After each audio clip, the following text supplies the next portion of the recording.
Dear friends, trucks are silly things. They rattle, bang, and chatter to each other so much that they can never hear what their engine says. Even if they did, they probably wouldn't take any notice.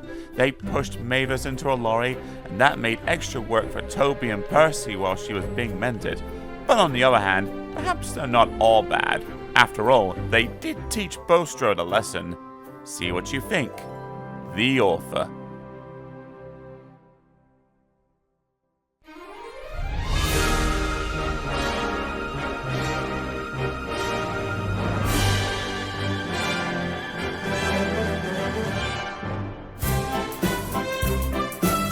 The Railway Series.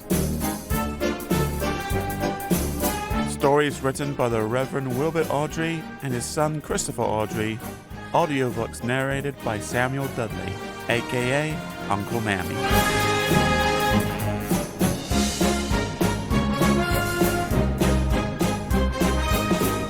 Book 32, Toby, Trucks, and Trouble.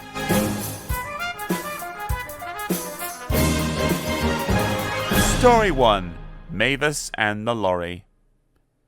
Mavis is a diesel engine belonging to the Ffarquhar Quarry Company.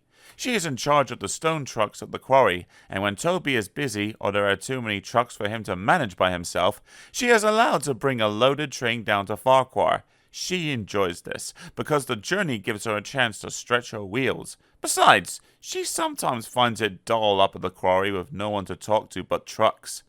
For most of the way, the line runs beside a road. Mavis is always very careful, especially at the place where Thomas once had an argument with a policeman. A road crosses the line here, and though there are warning signs, some of the cars and lorries come round the corner much too fast. They make Mavis nervous. "There'll be an accident one day," Mavis's driver often says as they pass the place, and she feels sure he is right. One day, Mavis was late. The trucks had been in all the wrong places, and she had to waste time sorting them out. As she came down the line, she felt them surge against her. "Stop pushing!" she growled at the misbehaving trucks. They neared the crossing, and Mavis saw a lorry coming towards them. "He'll stop when he sees us," she thought. But she couldn't know the lorry driver was new to the island. The last thing he expected to see was a train. Much too fast, the lorry approached the corner. Too late, the driver realized it was sharper than he expected. He swerved, and at that moment, he saw Mavis halfway across the road. He braked hard and swung the steering wheel, but he was too late. The lorry's front bumper just caught Mavis's cowcatcher, and the lorry left the road and skidded into a ditch. With a loud crash, it fell onto its side. Mavis, who had already stopped, watched in horror. "Ouch!" she exclaimed. "That hurt!" "I didn't push him over!" she cried in alarm. Her driver laughed and jumped down. "No one's blaming you," he said, "but I hope the lorry driver is all right." The lorry's right-hand door was deep in the ditch, but now a figure could be seen struggling to climb out at the other side. Mavis's driver went to help. "Is that a train?" the man demanded. Mavis's driver laughed. "It certainly is," he said. "You must be new on the island, not to have seen us before." Mavis's front was bent, but she wasn't badly hurt. Her owner sent her to be mended, and asked the Fat Controller if he could borrow Toby while she was away. "What about the trucks down here, sir?" Toby asked anxiously. The Fat Controller nodded. "I'm afraid it will mean more work for you, Percy," he said. "But Toby's side plates make him the only engine who can go up there. You remember what happened to Thomas, don't you?" And with that, they had to be content.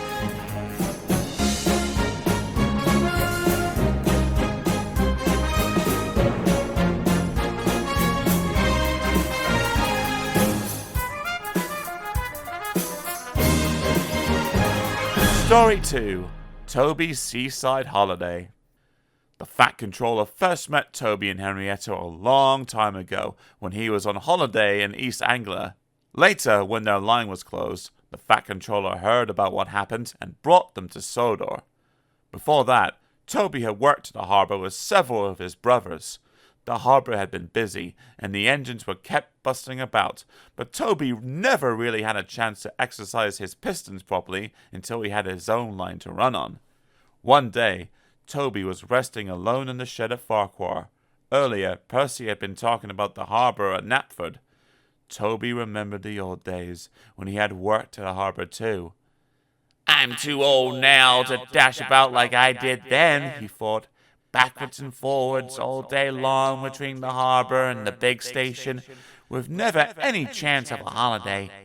But I did go to the seaside once, he remembered. For a while, at any rate. His driver and fireman had been so excited when they came to work one day. "We've been promised a trip to the seaside," they said. "What do you mean?" asked Toby. "There's a seaside village near here," explained the driver, "where they have a festival each year. Lots of people come to it, and one of the organizers thinks it will be a good idea to have a display of engines at the station as an extra attraction. And you, Toby, are to be one of them." Toby went to the shed at the big station. He was given new paint, a new bell, and his brasswork was polished until his driver could see himself in it. "You haven't looked so smart in years," he said. "I nearly didn't recognize you." They set out for the junction where the branch line to the village began. As they arrived, a train came in from the branch. The engine was younger than Toby, but he was dirty. His rods clanked, and steam leaked from everywhere. "The poor engine," said Toby. "Can I help pull his next train to the seaside, please?" The station master agreed, so Toby was coupled in front. "Festival time is the best time of the year," the other engine explained. "Lots of extra trains and visitors. I expect you'll be able to stand on the long carriage siding." They soon reached the seaside station, where the station master came out to meet them. He was surprised to see Toby. He stared, frowned, and went away shaking his head. Next day, Toby was excited. He woke up early and saw the sea sparkling in the distance.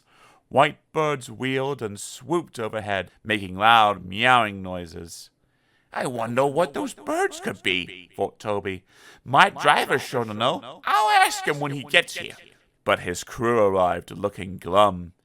"It's all off, Toby," his driver told him. "They say there's no way for you to stand." "But what's wrong with here?" wailed Toby. "I'm not in anybody's way where I am at the moment." "It's just an excuse, I reckon," said Toby's driver, lowering his voice. "The real trouble is, you're too smart, Toby. They're afraid you'll show their branch line up." Just then, a door banged. Toby jumped. "Wake up, Toby," smiled his driver. "Time to get back to work." Toby sighed as he moved from the shed. "Well, I did get to the seaside," he murmured, "even if it wasn't for long. But I think the Fat Controller would have managed all that festival business much better."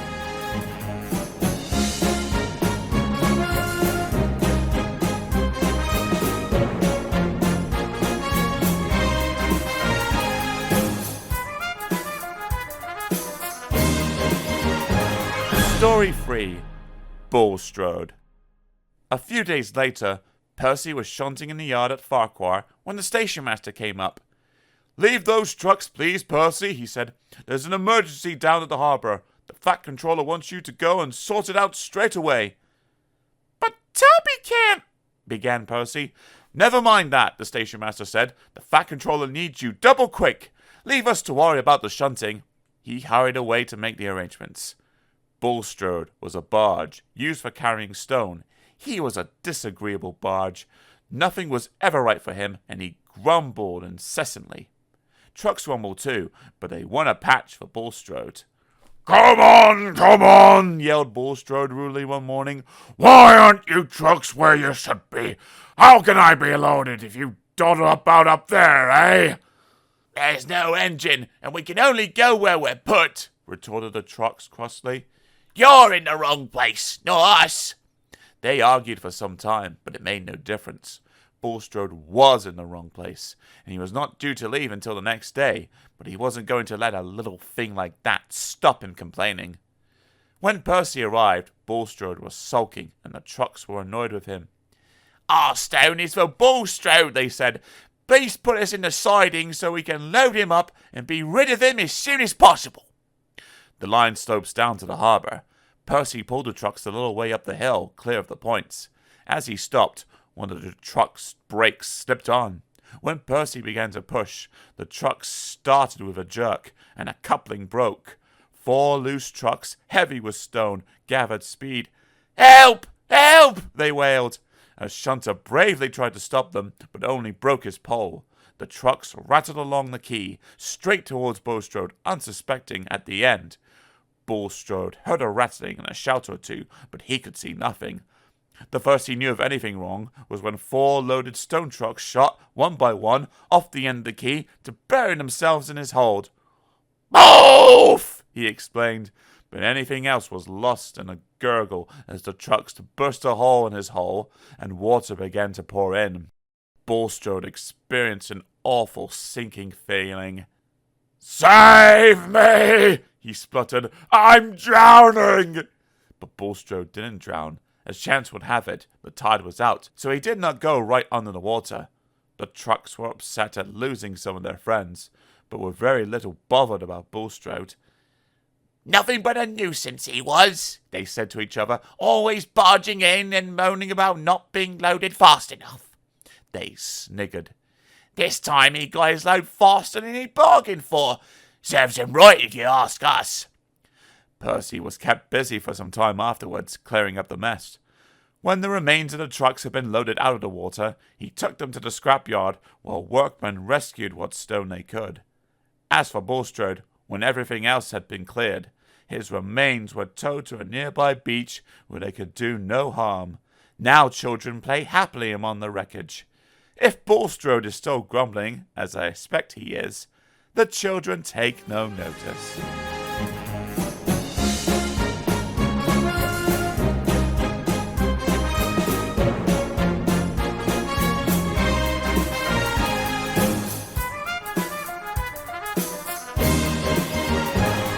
Story 4. Toby Takes the Road. While Percy was away, Terence had done all the shunting in the yard. "Adaptable," he boasted. "That's what my owner says I am. Go anywhere, do anything. That's me. You take my advice and scrap your rails. Broaden your outlook like me." "Pooh," said Percy. "Me? Plough a field? I'd rather stay on my rails, thank you." "Steam engines really did plough once upon a time," Terence chuckled, "and ran on roads." The engines remembered Trevor and had to admit that Terence was right about that. Repairs on Mavis took longer than expected, and Toby became used to trundling off to the quarry each morning. Because of Toby's small water tank, his driver and fireman had arranged with the quarry manager that they should bring loaded trucks down to Ffarquhar at lunchtime instead of later in the day. This saved time too, for Toby would otherwise have needed an extra journey to fill his water tank. This way, he delivered the trucks and got water in one visit. Time passed, and the weather became colder, with hard frosts during the night. They didn't worry Toby. His fire kept him nice and warm, and he puffed happily to and fro, arranging the trucks, taking them down to the yard and bringing back empty ones. One night it was especially cold. The ground froze, and even Toby felt chilly. "Brrr!" he shivered as he left the shed and set out along the line towards the quarry. When the ground freezes, it swells. As the road crossing where Mavis had had her accident, the frost had swollen the earth in the ruts beside the rails so much that Toby's wheels were lifted off the track. There was a crunching noise, a rumbling, and Toby began to shudder. He was horrified. "Oh!" he exclaimed. "What's happening?" The line here curves away towards the quarry, but Toby, with no rails to guide his wheels round, simply went straight on. Toby was not going fast. "Whoa there, Toby," said his driver at once, and put on the brakes as hard as he dared. Shakily, Toby stopped with all 6 wheels firmly on the roadway. "Oh dear," he said, looking at the grass verge in front of him. "Now what do we do?" His fireman jumped down. "No problem," he said. "With care, we can have you back on the rails in no time." "I don't see how," said Toby sadly. Directed by the fireman, the driver carefully reversed Toby along the ruts his wheels had just made. At last, with a thud and a jolt, Toby felt the rails safely beneath his wheels once more. He heaved a sigh of relief.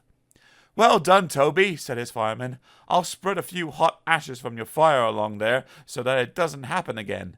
Then we can get safely up to the quarry, and no one will be any the wiser. But they reckoned without the Fat Controller. When Mavis was home after being mended, he came to see the engines. "What's this I hear, Toby?" he asked. "Trying to be a traction engine, were you?" Toby blushed, but the Fat Controller wasn't cross. Toby told him at Terence. The Fat Controller laughed. "If I were you," he said, "I should leave the roads to what they were made for. You stay on the rails. You'll find them much more comfortable for a tram engine like you." Toby was quick to agree.